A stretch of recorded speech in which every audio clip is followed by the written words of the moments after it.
Replication के हवाले से सबसे पहले हम ये सीखेंगे कि डीएनए के दो स्ट्रैंड्स जो होते हैं वो एंटी पैरेलल नेचर होते हैं, 5 प्राइम एंड 3 प्राइम एंड और 5 एंड से ये 3 प्राइम एंड सही है। ये आपने जैसे पहले ही पढ़ा, याद है? नहीं पढ़ा? नहीं पॉइंट पढ़ा था। अच्छा, उसके बाद डीएनए के एक स्ट्रैंड में से दो स्ट्रैंड बनते हैं, उसकी आपने रेप्लिकेशन के पैटर्न को भी देखा, सेमी कंजर्वेटिव नेचर। अब इस तरह से ये डीएनए का एक जैसे स्ट्रैंड है तो उनमें कई ऐसी पॉइंट्स या जगह होती हैं जहां पे रेप्लिकेशन का अमल स्टार्ट हो सकता है। उन पॉइंट्स को कहते हैं site of origin of replication. Origin of prokaryotic cell के अंदर एक ही साइट होती है, पर यूकैरियोटिक सेल के अंदर ऐसी sites of origin of replication. Origin of replication बहुत ही ज्यादा ऐसी साइट्स होती हैं, हंड्रेड्स की तादाद में ऐसी साइट्स होती हैं जहां पे रेप्लिकेशन हो सकती है। जिस साइट या जगह पे रेप्लिकेशन हो सकती है वहां पे एक बबल सी स्ट्रक्चर बनती है, तो उसे हम कहते हैं रेप्लिकेशन बबल कहते हैं। That is called replication bubble. For example हम यहाँ पे रेप्लिकेशन बबल की इलस्ट्रेशन बनाते हैं कि रेप्लिकेशन बबल क्या होता है।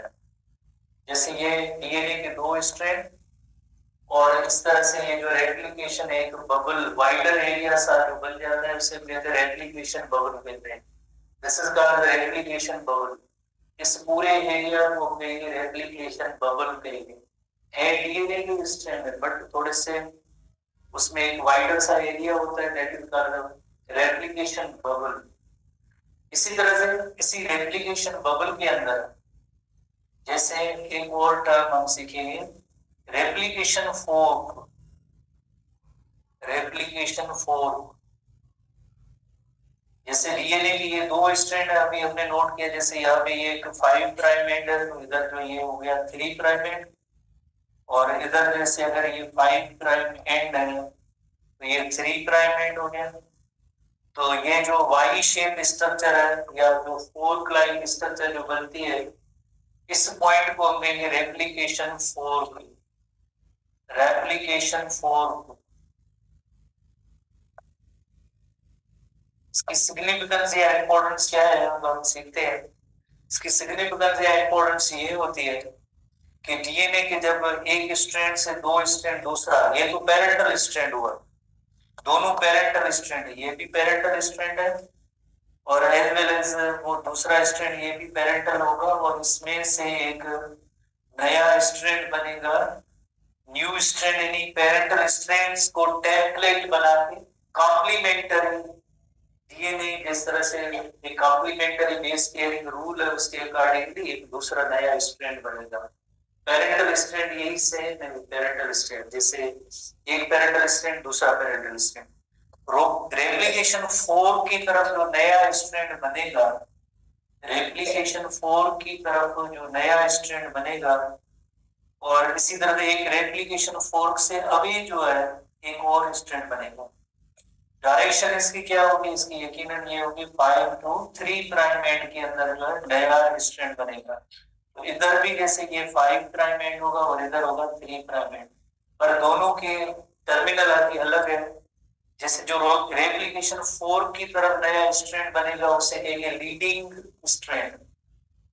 इस स्ट्रैंड को कहेंगे leading strand. This strand is called the leading strand.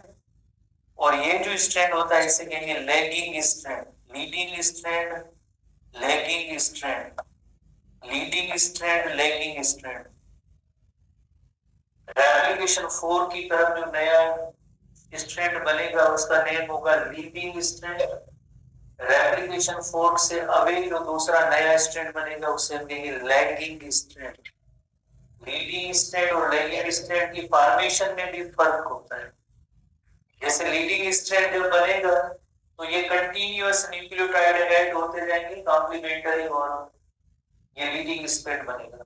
जब लैगिंग स्ट्रैंड बनेगा तो छोटे छोटे फ्रैगमेंट्स की सूरत में बनेगा। कंटीन्यूअस जो बनेगा और फ्रैगमेंट्स की सूरत में बनेगा, यही भी फर्क होता है। उन फ्रेगमेंट से डीएनए के टुकड़ों को कहते हैं ओकाजाकी फ्रेगमेंट। ओकाजाकी एक जापानीज साइंटिस्ट लेडी का नेम था जिसने ये आइडेंटिफाई किया था कि डीएनए की रेप्लिकेशन दोनों स्ट्रैंड जो जब नए बनते हैं तो वो कंटिन्यूअस नहीं होती है, पर छोटे छोटे फ्रेगमेंट्स की सूरत में जो स्ट्रैंड बनता है उस लेगिंग कहेंगे, और कंटिन्यूअस बनता है उसे हम कहते हैं लेगिंग। इससे पहले जो आइडिया था, ये तकरीबन 1960s की बात है, जापानीज जो एक वुमेन जो साइंटिस्ट थी, उससे पहले ये आइडिया था कि दोनों स्ट्रैंड कंटिन्यूअस होते हैं। इसकी रिसर्च के अकॉर्डिंगली पता चला, इसने प्रूव किया कि नहीं, एक स्ट्रैंड जो होता है वो डिसकंटिन्यूअस फॉर्म में बनते हैं। कंटिन्यूअस का मतलब है एक एक न्यूक्लियोटाइड से अटैच होते जाएंगे। जैसे फॉर एग्जांपल अगर इधर जैसे हम कहेंगे एक स्ट्रैंड के अंदर, जैसे फॉर एग्जांपल हम नोट करेंगे कि ये एडेनिन ग्वानिन साइटोसिन थायमिन है, एडेनिन ग्वानिन साइटोसिन थायमिन है। कंटिन्यूअस का मतलब होता है कि दूसरा स्ट्रैंड जब नया बनेगा तो एक एक करके आते जाएंगे, एडेनिन होगा, देन जो साइटोसिन, ग्वानिन, एडेनिन, इस तरह से सिंगल सिंगल न्यूक्लियोटाइड आके अटैच होते जाएंगे और डीएनए का स्ट्रैंड बनेगा, तो उसे नहीं कंटिन्यू। जब फ्रेगमेंट्स की बात होती है तो इसका मतलब है, जैसे फॉर एग्जांपल एक स्ट्रैंड पैरेंटल स्ट्रैंड हम कहते हैं, जैसे यहाँ पे adenine guanine cytosine thymine, adenine guanine, adenine guanine cytosine thymine, adenine, adenine guanine. तो यानी इसमें जब दूसरा स्ट्रैंड जब बनेगा तो फ्रेगमेंट्स की सूरत में एक ऐसी फ्रेगमेंट आएगी, इसकी भी एक अलग फ्रेगमेंट आएगी, तो छोटी छोटी फ्रेगमेंट्स की सूरत में जो है लाइक एक नया स्ट्रैंड डीएनए का बनेगा। जैसे एडेनिन थायमिन साइटोसिन ग्वानिन एक fragment, adenine thymine thymine adenine एक दूसरी फ्रेगमेंट। जो पेरेंटल स्ट्रैंड के अंदर नाइट्रोजनस बेस की जो कॉम्प्लीमेंट्री होगी तो वो दूसरे स्ट्रैंड इस तरह छोटे छोटे टुकड़ों में बनेगी। ऐसे छोटे टुकड़े जो फ्यू न्यूक्लियोटाइड होते हैं, तकरीबन हंड्रेड्स में होते हैं, इतने ज्यादा भी नहीं होते, और उन टुकड़ों टुकड़ों की सूरत में जो लैगिंग स्ट्रैंड बनता है। तो आपने जैसे सबसे पहले बुनियादी बेसिक टर्म कौन से सीखे? एक टर्म सीखा आपने रेप्लिकेशन बबल। रेप्लिकेशन बबल के अंदर जो फोल्क लाइक स्ट्रक्चर होती है उसे कहेंगे रेप्लिकेशन फोल्क। रेप्लिकेशन फोल्क की तरह जो नया स्ट्रैंड बनेगा उसे कहेंगे लीडिंग स्ट्रैंड। रेप्लिकेशन फोल्क से अवे होगा उसे लैगिंग स्ट्रैंड कहेंगे।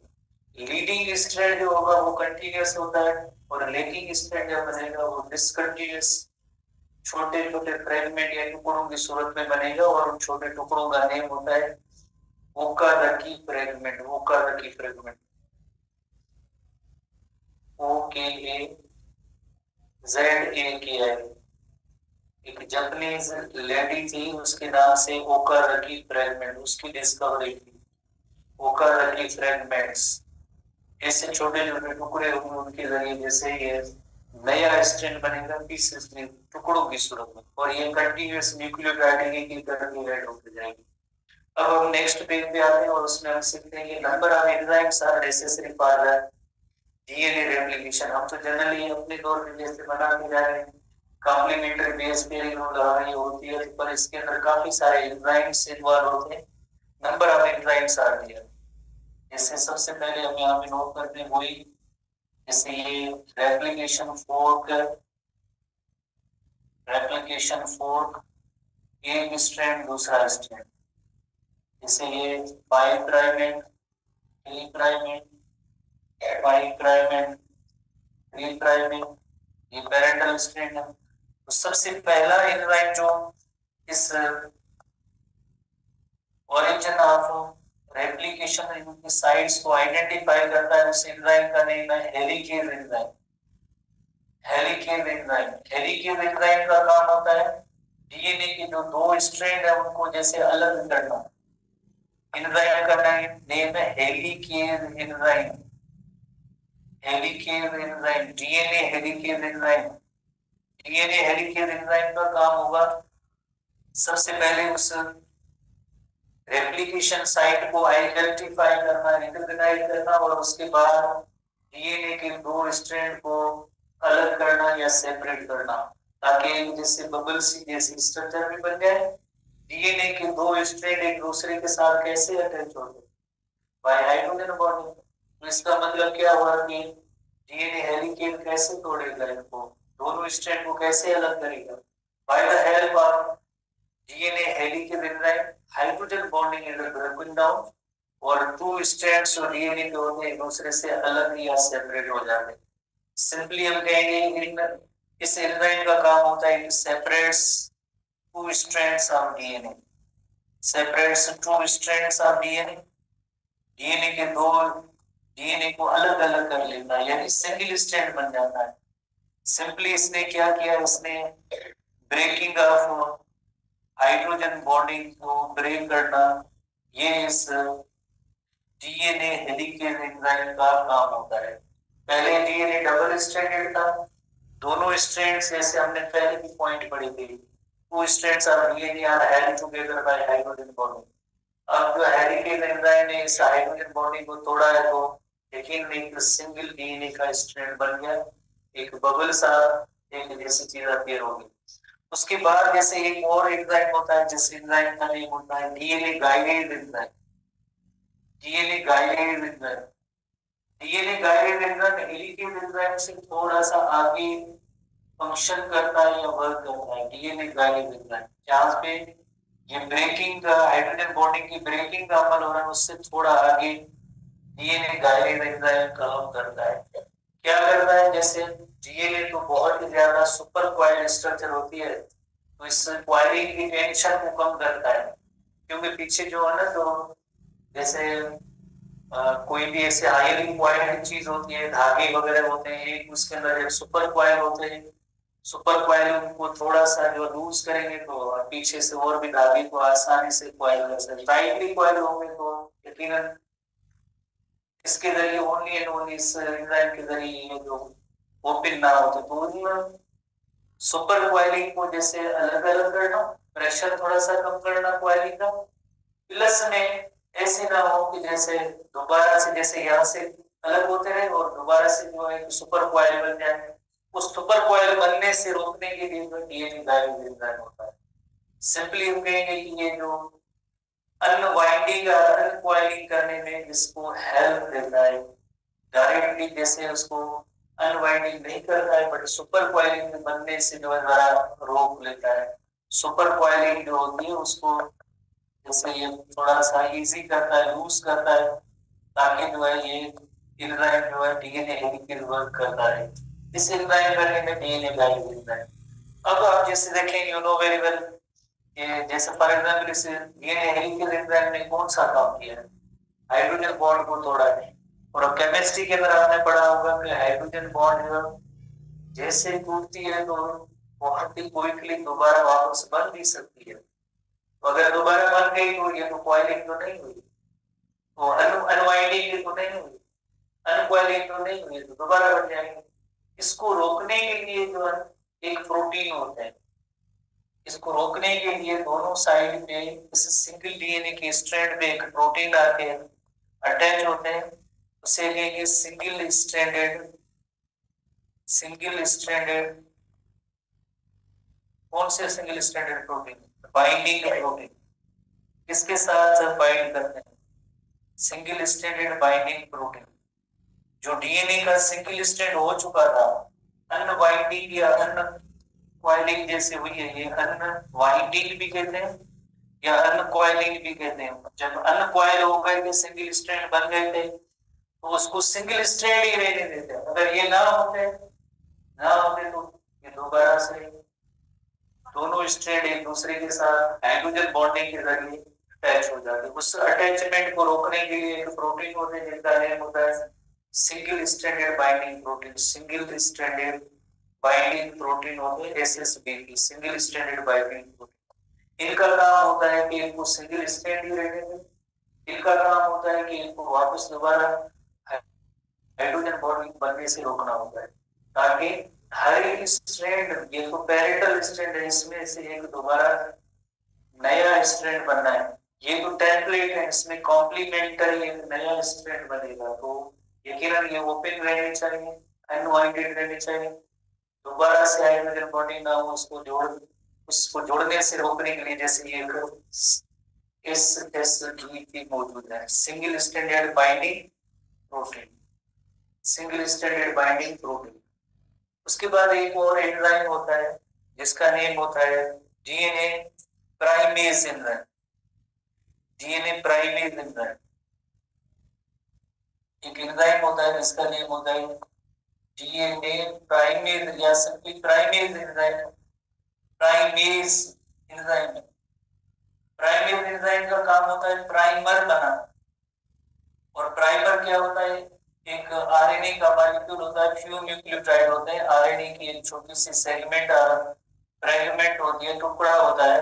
और ये आरएनए क्यों जरूरी होता है? आरएनए इस वजह से जरूरी होता है ताकि डीएनए पॉलीमरेज जो है एंजाइम उसके साथ बाइंड हो सके। अगर ये डीएनए पॉलीमरेज एंजाइम मौजूद है पर प्राइमर नहीं है तो बाइंड नहीं हो सकता, क्योंकि न्यू न्यूक्लियोटाइड जो ऐड होंगे वो इस डीएनए पॉलीमरेज की मदद से होंगे। अब जैसे पॉलीमरेज एंजाइम को अटैच होने के लिए एक छोटे टुकड़े की जरूरत होती है, आरएनए के टुकड़े की जरूरत होती है, तब जाके डीएनए पॉलीमरेज उसके साथ बाइंड होगा। और ये जो आरएनए प्राइमर होता है ये कॉम्प्लीमेंटरी टू डीएनए होगा। कॉम्प्लीमेंटरी टू डीएनए का मतलब ये होता है जैसे फॉर एग्जाम्पल जैसे डीएनए की सीक्वेंस है, फॉर एग्जाम्पल डीएनए की सीक्वेंस है जैसे जी है और सी है, सी जी सी, ये डीएनए की कोई सीक्वेंस है। इसका कॉम्प्लीमेंटरी जब आरएनए बनेगा यकीनन तो जी तो कॉम्प्लीमेंटरी सी, सी का कॉम्प्लीमेंटरी जी, जी सी और जी, ये जो है प्राइमर बन गया। ये जो एक तरह से प्राइमर बन गया। वेरी इंपॉर्टेंट आप नोट करेंगे। जैसे ये कौन सा स्ट्रैंड बन रहा है? ये स्ट्रैंड जो बन रहा है इस स्ट्रैंड का नेम क्या है? नया जो स्ट्रैंड बनेगा लीडिंग है लैगिंग? लीडिंग स्ट्रैंड होगा। लीडिंग स्ट्रैंड के अंदर एक प्राइमर की जरूरत होती है, लैगिंग स्ट्रैंड के अंदर काफी प्राइमर्स की जरूरत होगी, मेनी प्राइमर्स की जरूरत होगी, क्योंकि छोटे छोटे टुकड़ों की सूरत में जो अटैच होते हैं तो मेनी प्राइमर्स की जरूरत होगी। और इधर जस्ट एक ही प्राइमर की जरूरत होगी, जस्ट डीएनए पॉलीमरेज 3 कैटेगरी होती है वो आके इसके साथ ज्वाइन होगा। तो इस तरह से जो एक छोटा प्राइमर आगे आरएनए का, और ये जो डीएनए पैरेंटल स्ट्रैंड के डीएनए होते हैं, और ये जैसे अभी हमने नोट किया कि आरएनए जो प्राइमर है, प्राइमर का मतलब है स्टार्ट करने वाला, और इसके साथ अब डीएनए पॉलीमरेज 3 ऐड होगा, डीएनए पॉलीमरेज 3 अटैच होगा। डीएनए पॉलीमरेज 3 जब अटैच होगा उसके बाद एक एक करके न्यूक्लियोटाइड आएगा, एक एक करके न्यूक्लियोटाइड आएगा, कंटीन्यूअस जो फॉर्मेशन होगी एक एक न्यूक्लियोटाइड। जैसे जैसे फॉर एग्जांपल इधर एडेनिन है, थाइमिन है, साइटोसिन है, ग्वानिन है, एडेनिन ग्वानिन ग्वानिन, तो एक एक सिंगल सिंगल न्यूक्लियोटाइड आके अटैच होगा। सबसे पहले जो एडेनिन न्यूक्लियोटाइड होगा, एडेनिन आके अटैच होगा, देन जो है इधर इधर थाइमिन है, और ये adenine guanine cytosine thymine cytosine guanine, एक एक करके न्यूक्लियोटाइड अटैच होगा कंटिन्यूअस, ऐसे स्ट्रैंड को हमने कंटिन्यूअस। और ये जो नया स्ट्रैंड बनता है वो होता है फ्रेगमेंट की सूरत में, ओकादा की फ्रेगमेंट की सूरत में। तो यकीनन इस हवाले से जो ओकादा की फ्रेगमेंट्स होंगी तो मेनी प्राइमर्स की जरूरत होगी, प्राइमर होगा और आगे एक डीएनए पॉलीमरेज होगा, DNA polymerase 1, DNA polymerase 1, DNA polymerase 1, DNA polymerase एक होगा प्राइमर वाले। तो प्राइमर इसमें ज्यादा होते हैं और उसके अंदर प्राइमर एक ही होता है जो डीएनए पॉलीमरेज 3 को अटैच करने के लिए होता है। अब जो है यूनोवेरियल अभी हमने नोट किया कि दूसरा स्ट्रैंड जो पैरेंटल स्ट्रैंड से एक नया स्ट्रैंड बनेगा। पहले जो इसका जो complementary G C T C G A T पाएगा। अब जो नए स्ट्रैंड जो बनेंगे वो कंटीन्यूअस फॉर्म में नहीं, छोटे छोटे टुकड़ों की सूरत में complementary to this strand.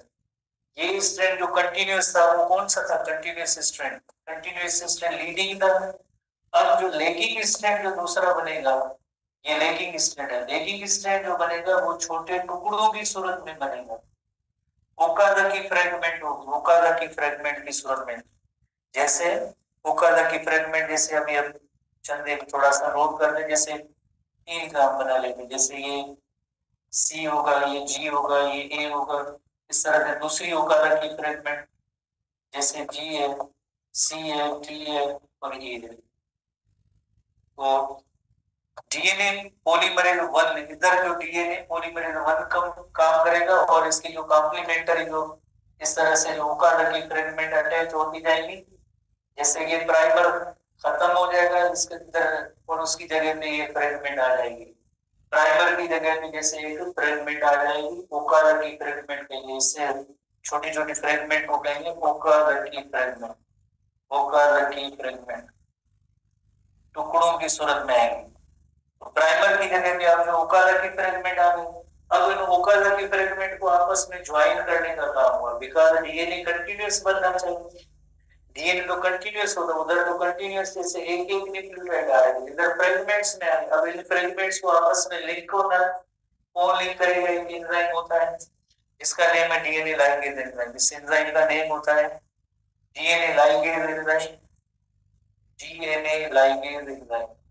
DNA ligase enzyme का काम होता है कि इन ओकारा की फ्रेगमेंट्स को ज्वाइन करना या लिंक करना ताकि एक लैगिंग स्ट्रैंड बन जाए। और आखिर में जो एक डीएनए पॉलीमरेज 1 होगा फिर क्या करेगा, जितने भी प्राइमर होते हैं उनको जैसे प्राइमर को रिलीज यहाँ से रिलीज करता जाएगा, प्राइमर रिलीज करते जाएंगे और ओकारा की फ्रेगमेंट आ जाएगी। प्राइमर खत्म और उसकी जगह में ओकारा की फ्रेगमेंट, प्राइमर ओकारा की फ्रेगमेंट। तो न्यूक्लियोटाइड की सीक्वेंस को जो रिमूव करते हैं उन एंजाइम की जनरल कैटेगरी है क्या कहेंगे, एक्सोन्यूक्लियर एंजाइम। तो डीएनए पॉलीमरेज 1 जो है एक्सोन्यूक्लियर एंजाइम के तौर पे भी काम करता है, बिकॉज़ ये न्यूक्लियोटाइड की सीक्वेंस को जैसे रिमूव कर रहा है, ऐड नहीं कर रहा है। प्राइमर क्या होते हैं? प्राइमर तो आरएनए, आरएनए क्या है? उनकी न्यूक्लियोटाइड की सीरीज और सीक्वेंस है। तो डीएनए पॉलीमरेज 1 जो है एक्सोन्यूक्लियर एंजाइम के तौर पे काम, जरूरी नहीं है कि आप याद करें बिकॉज़ बुक में एक्सोन्यूक्लियर वगैरह काम नहीं है, पर इस प्रॉपर्टी को कहते हैं एक्सोन्यूक्लियर एंजाइम जो न्यूक्लियोटाइड्स की सेगमेंट को रिमूव करता है। आखिर में जो जैसे फाइनली यही होगा कि जैसे इनकी बाइंडिंग होगी, आपस में लिंकिंग होगी, ओकारा की फ्रेगमेंट तो एक लिंकिंग स्ट्रैंड बन जाएगा। इस तरह से डीएनए की एक स्ट्रैंड में दूसरा कॉम्प्लीमेंटरी स्ट्रैंड बनता है, उसकी सीरीज और सीक्वेंस ध्यान में रखना जरूरी होती है। सबसे पहले जैसे DNA helicase enzyme, gyrase enzyme, single stranded binding protein, उसके बाद जैसे प्राइम डीएनए एंजाइम प्राइमर बनाएगा, देन डीएनए पॉलीमरेज आएगा, न्यूक्लियोटाइड ऐड होगी, अटैच होगी, देन जो ये लीडिंग स्ट्रैंड और इसी तरह लैगिंग स्ट्रैंड होता है। लैगिंग स्ट्रैंड के अंदर यू नो वेरी वेल छोटी फ्रेगमेंट्स आती है जिन्हें कहते हैं ओकारा की फ्रेगमेंट्स कहते हैं, और इनकी आपस में लिंकिंग होगी तो वो डीएनए लाइगेज के जरिए होगी। और डीएनए पॉलीमरेज 1 में होता है वो प्राइमर्स को रिमूव करता जाएगा और इसके साथ ओकारा की फ्रेगमेंट अटैच होती जाएंगी, यानी ओकारा की फ्रेगमेंट को डीएनए लाइगेज की मदद से आपस में लिंक करते जाएंगे तो डीएनए की एक स्ट्रैंड में से दूसरा स्ट्रैंड बन जाता है। पैरेंटल स्ट्रैंड से एक दूसरा न्यू स्ट्रैंड, एक डॉटर स्ट्रैंड जैसे हम कहें ओवरऑल बन जाएंगे। इस तरह से डीएनए की रेप्लिकेशन होती है। हमारे बुक के अंदर इनके सेक्शन को अलग अलग रखा गया है जो हेडिंग है और उनको देखेंगे, पर पहले जरूरी है कि आप इनकी प्रोसेस को समझें कि किस तरह से ये डीएनए की रेप्लिकेशन होती है, कौन से एंजाइम है। फिर जब आप बुक को पढ़ेंगे थोड़ा सा गौर करेंगे तो काफी सारे स्टूडेंट तो हल्की आवाज में सुन रहा था, हमको पहले से ही मालूम है कि डीएनए की रेप्लिकेशन कैसे होती है, ठीक है ना, वो पहले से शायद पढ़ के आते हैं, मेहनत ज्यादा करते हैं तभी इनको कामयाबी मिलेगी यकीनन। क्योंकि गैस पेपर वाले जो 185 मार्क्स लेंगे और ये लेंगे 190, तो मेहनत करेंगे मेहनत करेंगे। तो इसके स्टेजेस है, स्टेजेस है तो उसमें एक ओरिजिन पेज नंबर 219 पे आप आए, 219 पे आएंगे origin of replication. Number 2 elongation of new strand. Elongation of new strand जैसे डीएनए पॉलीमरेज एंजाइम और एक न्यू स्ट्रैंड की इलांगेशन के होने का अमल। और नेक्स्ट पेज पे आएंगे तो प्राइमिंग डीएनए सिंथेसिस। तो अलग अलग स्टेट्स में ब्रेक किया है। प्राइमिंग का मतलब होता है कि प्राइमर सीक्वेंस बनना, ताकि जो है यकीनन इसके साथ डीएनए पॉलीमरेज एंजाइम ऐड हो प्राइमर। और आखिर में जो 3 टाइप्स आपको आखिर में एक और टर्मिनेशन, सर नेक्स्ट पेज पे आएंगे टर्मिनेशन। प्राइमेशन के बाद टर्मिनेशन है, टर्मिनेशन का अमल होगा। और डीएनए पॉलीमरेज में 3 किस्म की एंजाइम की कैटेगरी है, बहुत ही आसान जो इनकी फंक्शन है, वेरी सिंपल। पॉलीमरेज 1 जो लेगिंग स्ट्रैंड के अंदर काम आ रहा है, it perform the function of replacement of RNA primer. RNA primer replace होगा और उसकी जगह पे ओकालर की फ्रेगमेंट आएगी बाय न्यूक्लियोटाइड। कौन सी न्यूक्लियोटाइड की सीक्वेंस जो होती है, छोटी सीक्वेंस, जिससे हम कहते हैं ओकालर की फ्रेगमेंट ड्यूरिंग टर्मिनेशन पीरियड। और डीएनए पॉलीमरेज 2 होता है, it performs the function of proof reading. Proof reading का मतलब ये होता है, जैसे अगर आप कंप्यूटर पे टाइप करते हैं, जल्दी जल्दी हो सकता है कि उसके अंदर कोई मिस्टेक हो, स्पेलिंग की, किसी वर्ड की कमी हो जाए, तो ये जिस तरह से कॉम्प्लीमेंट्री बेस पेयरिंग रूल के तहत बेसिस को ऐड होते हैं, हो सकता है कोई जल्दी में गलती हो जाए, जैसे एक ही कॉम्प्लीमेंट्री टी होता है पर इधर जी आ जाए या सी आ जाए, तो इस तरह से अगर एक भी न्यूक्लियोटाइड के अंदर गलती होगी, गलती से कोई दूसरा न्यूक्लियोटाइड आ जाएगा, तो उसके रिजल्ट में आगे जाके बहुत ही बड़े डिसऑर्डर्स होंगे। हम पढ़ेंगे आगे, हमारे बुक के अंदर भी मौजूद है। अगर इवन सिंगल न्यूक्लियोटाइड के अंदर कोई चेंज होगी तो एक बहुत ही बड़ा डिसऑर्डर हो सकता है। तो उसको चेक करने के लिए, उसको प्रूफिंग करने के लिए डीएनए पॉलीमरेज 2 एंजाइम का काम होता है। ऐसे ना हो कि कॉम्प्लीमेंट्री बेस पेयरिंग रूल के बगैर कोई जैसे कोई कॉम्प्लीमेंट्री अटैच हो जाए, कोई गलती होगी आगे। It perform the function of proof reading, also perform the repair of the DNA damages throughout the life. DNA polymerase 3 main enzyme of replication which performs the elongation and formation of new daughter strand. New daughter strand बनाने में DNA polymerase 3 enzyme का काम होता है। Termination का भी अमल जैसे है, before termination of one type of DNA polymerase perform the proofreading during the process, it removes the wrong nucleotide. अगर कोई wrong nucleotide है, wrong का मतलब ये होता है कि अगर इधर adenine है सही, उसका थाइमिन, पर इधर अगर साइटोसिन है तो उसको रिमूव करके वापस से थाइमिन ऐड करना है। इससे हम कहते हैं कि ये रॉन्ग न्यूक्लियोटाइड को खत्म करके सही उसकी मिस्टेक को दुरुस्त करना, ये जो इसका काम होता है। During termination phase replacement of the primer bye DNA nucleotide, replacement of primer होती है। जैसे अभी हमने नोट किया, प्राइमर रिप्लेस होगा और उसकी जगह पे ओकालर की फ्रेगमेंट आती है। Replacement of the primer, replacement of the primer and joining of the ओकालर की fragment in the leading strand occur. ओकालर की फ्रेगमेंट है, उनकी आपस में ज्वाइनिंग होगी। ज्वाइनिंग कौन करेगा? डीएनए लाइगेज एंजाइम करेगा। इन छोटी-छोटी फ्रेगमेंट्स को आपस में लिंक करने का काम डीएनए लाइगेज का होगा। Primer nucleotides are removed and DNA nucleotides are replaced by the DNA polymerase 1। तो डीएनए पॉलीमरेज 1 होता है वही जैसे प्राइमर को रिप्लेस करके ओकालर की फ्रेगमेंट लेके आता है। इट परफॉर्म्स डुअल फंक्शन, दो फंक्शन कौन से? जैसे एक ओकालर की फ्रेगमेंट को भी ऐड कर रहा है और प्राइमर को भी जैसे यहाँ से रिमूव कर रहा है। ओकालर की फ्रेगमेंट को ऐड कर रहा है और प्राइमर को रिमूव कर रहा है, तो हम कहेंगे ये डुअल फंक्शन है, दो फंक्शन है। तो it performs dual function exonuclear and polymerase. जब ओकालर की फ्रेगमेंट ऐड होती है तो पॉलीमरेज एक्टिविटी होती है, और जब प्राइमर रिमूव होता है तो एक्सोन्यूक्लियर एक्टिविटी होती है। The joining of ओकालर की fragment takes place by the DNA ligase enzyme, so a continuous strand of DNA is synthesized. इस तरह से DNA के दो स्ट्रैंड बन जाएंगे। और ये नोट करेंगे वेरी इंपॉर्टेंट कि लीडिंग स्ट्रैंड इज कंटीन्यूअस और lagging strand is discontinuous. Direction यही होगा 5 to 3 प्राइम होगी, डायरेक्शन यही होगा 5 to 3 प्राइम होगी, पर ये कंटीन्यूअस और ये डिसकंटीन्यूअस। इसको आपने नोट करना है। बाकी तो एंजाइम्स के फंक्शन है जो आपने नोट करने में कोई मुश्किल नहीं है, पर 2-3 बार आज ही जाके आप पढ़ेंगे तो समझ में आएगा, वरना आप 1-2 दिन छोड़ेंगे तो देन अगेन जो है कोई मिस्टेक हो जाएगी और फिर आप एक दूसरे से पूछते रहेंगे कि इसका जवाब क्या है। तो यकीनन ये जो इशू या मसला होता है, देन जो उसके लिए सही तरीका ये होगा कि आज ही पढ़े। बस पहले एंजाइम को देखें, एंजाइम कौन कौन से, हर एक एंजाइम की काम क्या है, और दूसरा इसके अंदर टेक्निकल बात है ही लीडिंग और लैगिंग की। लीडिंग कंटीन्यूअस है, लैगिंग डिसकंटीन्यूअस है। बुका लगी फिर में ज्वाइन करना डीएनए लाइब्रेरीज का काम हो